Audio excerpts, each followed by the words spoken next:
ಈ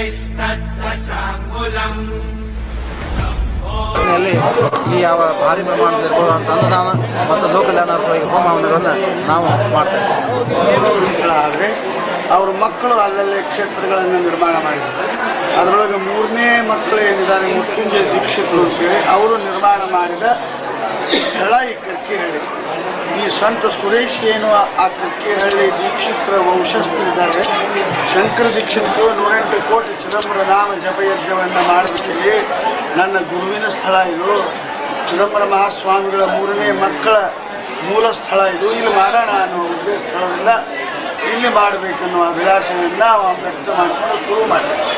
ಕರ್ನಾಟಕ, ಮಹಾರಾಷ್ಟ್ರ, ಆಂಧ್ರದೊಳಗೆಲ್ಲ ಕಡೆಗೂ ಅಡ್ಡಾಡಿ ಭಕ್ತರ ಸಹಾಯ ಧನವನ್ನು ತಂದು ಲೋಕ ಕಲ್ಯಾಣವಾಗಲಿ, ಸುಭಿಕ್ಷ ಆಗಲಿ, ಶಾಂತಿ ಸಮೃದ್ಧಿ ಸಿಗಲಿ, ಜೊತೆಗೆ ಲೋಕ ಕಲ್ಯಾಣದ ಜೊತೆಗೆ ಇವತ್ತೇನು ಒಂದು ಅಶಾಂತಿ ಹರಡ್ತಾ ಇದೆ ದೇಶದಲ್ಲೆಲ್ಲ, ಅದಕ್ಕೊಂದು ಶಾಂತಿ ಸಿಗಲಿ ಅನ್ನೋ ಉದ್ದೇಶದಿಂದ ಯಜ್ಞ ಯಾಗಾದಿಗಳನ್ನು, ಹೋಮಗಳನ್ನು 7 ದಿನಗಳ ಕಾಲ ಮಾಡಿ ಯಥೇಚ್ಛವಾಗಿ ಅನ್ನದಾನ ಬಡಬಗ್ಗರಿಂದ ಹಿಡಿದು ಎಲ್ಲರಿಗೂ ಮುಟ್ಟಬೇಕು ಅನ್ನೋ ಉದ್ದೇಶದಿಂದ ಅನ್ನದಾನವನ್ನು ಸಹಿತ ಇರುತ್ತದೆ.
ಒಂದು 5 ವರ್ಷ ಆಯ್ತು ಈಗ ಬಸವ ಜಯಂತಿ ಮಾಡೋದ್ರಿಂದ ನಮ್ಮ ಊರಿಗೆ ಭಾಳ ಒಳ್ಳೆಯ ಮಳೆ ಬೆಳೆ ಆಗಿದೆ.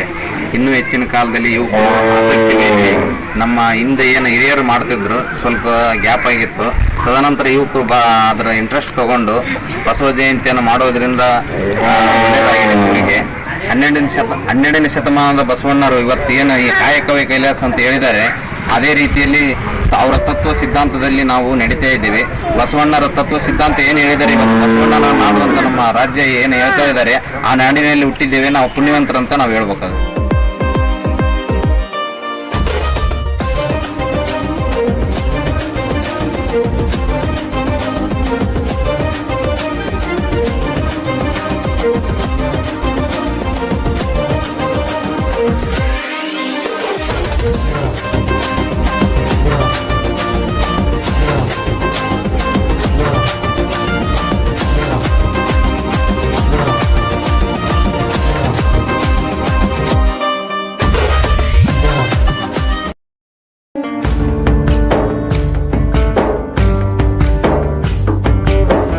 ನೀನೆ ರಾಮ, ನೀನೆ ಶ್ಯಾಮ, ನೀನೆ ಅಲ್ಲ, ನೀನೆ ಯೇಸು, ನೀನೆ ಕರ್ಮ, ನೀನೆ ಧರ್ಮ, ನೀನೆ ಮರ್ಮ.